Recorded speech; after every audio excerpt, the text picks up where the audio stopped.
Salut à toutes et à tous, bienvenue sur la chaîne Maze Motorcycle pour une nouvelle vidéo. Aujourd'hui, un essai d'un deux roues pour le moins exceptionnel et original. Il s'agit de l'ETT Racker, une sorte d'ovni dans le monde du deux roues électrique. Le Racker, c'est donc plus ou moins une moto scooter 100% électrique proposée par la marque ETT. C'est un équivalent 50 cm3, donc pas besoin de permis pour la conduire, simplement un BSR ou permis AM suffit pour prendre le guidon de cette petite moto. Comme vous avez pu le voir sur les plans d'intro de cette vidéo, on est sur un design pour le moins radical et très original, avec pour principal attribut de cette moto ce châssis en aluminium usiné, sorte de grosses plaques d'aluminium vissées de chaque côté, de part et d'autre de la batterie, boucle arrière pour soutenir la selle en aluminium usiné et un bras oscillant en aluminium lui aussi usiné. Donc des pièces très qualitatives, aussi bien en termes de propriétés techniques qu'à l'aspect, hein. On a vraiment une belle finition avec une couleur jaune assez sympathique sur ce modèle. Sachant qu'on est sur un modèle en édition limitée, un exemplaire sur 12, c'est les premiers modèles sortis dans ce coloris. Donc pour rappel, ce Racker a un positionnement plutôt haut de gamme, hein, avec un prix de base de 4500 €, j'arrondis à quelques euros près, ce qui pour un équivalent 50 est assez élevé, donc un positionnement assez premium pour le petit scooter ETT. Justifié notamment donc par ces belles pièces en aluminium. On sera un petit peu déçu par contre par la présence d'éléments un peu plus bas de gamme, hein, au niveau des commodos qui sont pour le moins basiques. Pareil pour les leviers de frein, maître cylindre, quelque chose de beaucoup plus basique qui colle un peu moins du coup avec l'esprit premium et original de cette petite moto. On aurait préféré, je sais pas, des petits pareil leviers en aluminium usiné, des choses un peu plus premium pour cette moto. Malgré tout, on a quand même l'impression d'être sur un vrai véhicule et non pas un jouet comme on pourrait y penser. Comme on pourrait le penser, notamment en voyant déjà l'aspect au début de la moto, avec ses couleurs un peu vives, on pourrait se croire un peu dans Toy Story. Mais non, on a vraiment l'impression d'être sur un vrai véhicule. Alors, d'entrée de jeu, je peux vous dire que la selle n'est pas très confortable, hein. Ils ont dû oublier de mettre de la mousse. C'est une selle qui est vraiment assez ferme. L'amortisseur arrière, lui, encaisse assez bien les déformations de la route. Il est réglable en précharge, donc on peut un peu l'adapter selon le poids du pilote et le type de réponse qu'on veut de la part de l'amortisseur. Mais il va rester quand même lui aussi assez ferme dans l'ensemble. La fourche, elle, rien à redire. Elle s'enfonce assez peu au freinage, hein, comme on peut le tester actuellement. Voilà, elle s'enfonce légèrement, mais pas non plus outre mesure.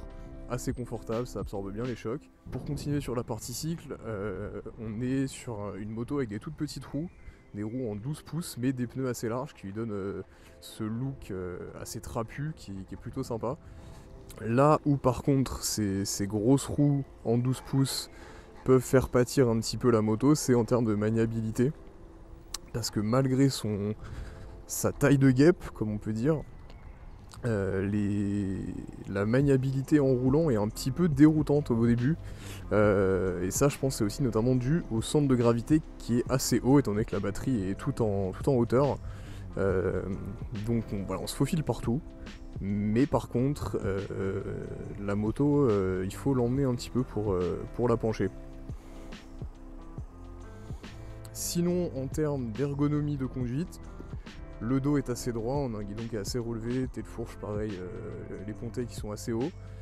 Comme je l'ai dit, la selle qui est un peu ferme, les cale-pieds aussi assez jolis en aluminium noir, sont assez bien placés, hein, on n'a pas les jambes trop pliées.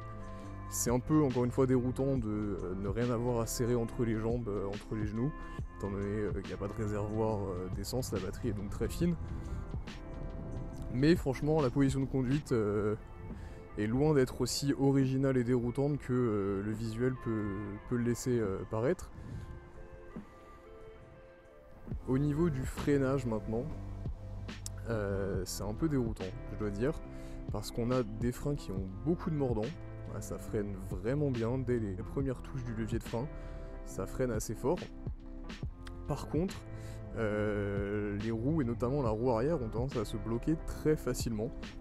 Alors attention, bien entendu le Racker n'est pas équipé d'ABS. Niveau puissance et performance maintenant, alors ce petit ETT Racker est propulsé par un moteur hub, donc situé directement dans la roue arrière. La moto fait donc sans transmission, un moteur de 2 kW, un moteur brushless, donc sans frottement, qui promet donc une usure très très réduite à ce niveau-là. Un moteur qui, comme tous les moteurs électriques, est très coupleux et permet, comme vous allez pouvoir le voir dans quelques instants, des accélérations assez sympathiques.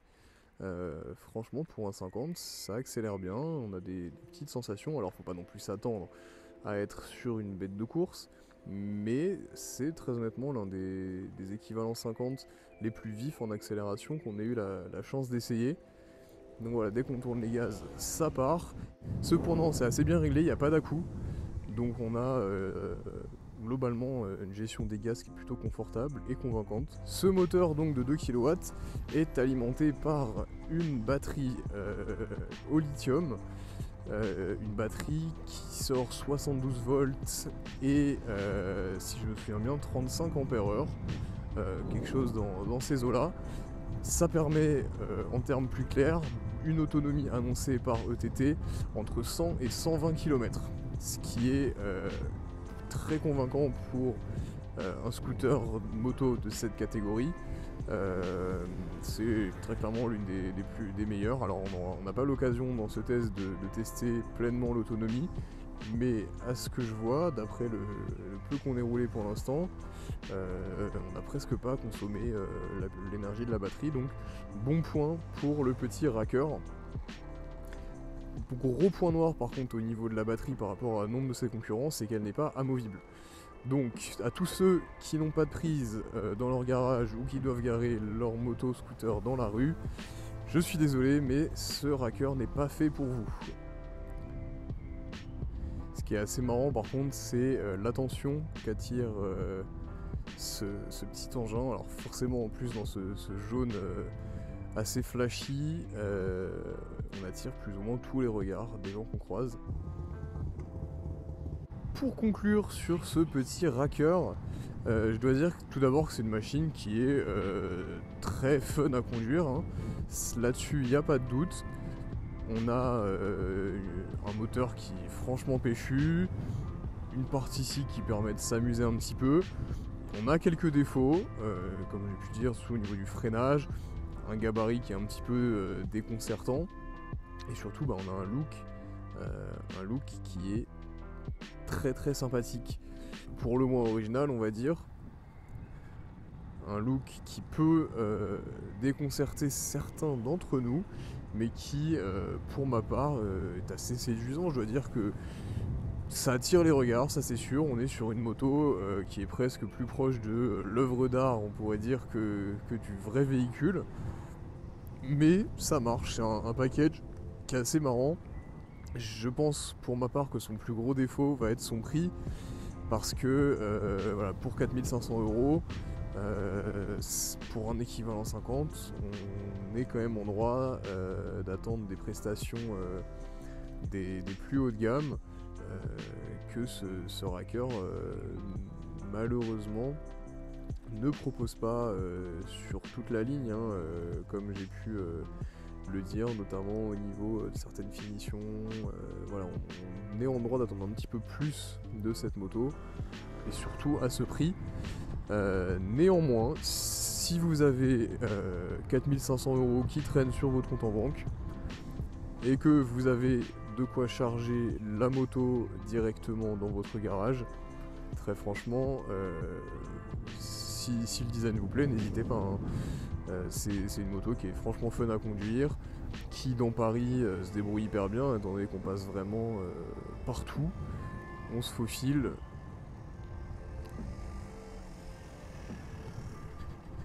Et puis on a la capacité d'accélération nécessaire pour se sortir de la plupart des situations. La moto n'émet aucun bruit, et ça c'est plutôt sympathique. Et ça c'est dû notamment au moteur directement intégré dans la roue arrière, pas de transmission, donc pas de bruit de frottement que pourrait produire une courroie ou une chaîne. Donc toujours un petit plus pour le confort des oreilles. Merci à toutes et à tous d'avoir regardé cette vidéo, j'espère qu'elle vous a plu. N'hésitez pas à laisser un j'aime si c'est le cas et à nous dire en commentaire ce que vous avez pensé de cette moto. Et surtout à vous abonner pour ne rien manquer des futures vidéos, tests et autres contenus 100% moto. A bientôt.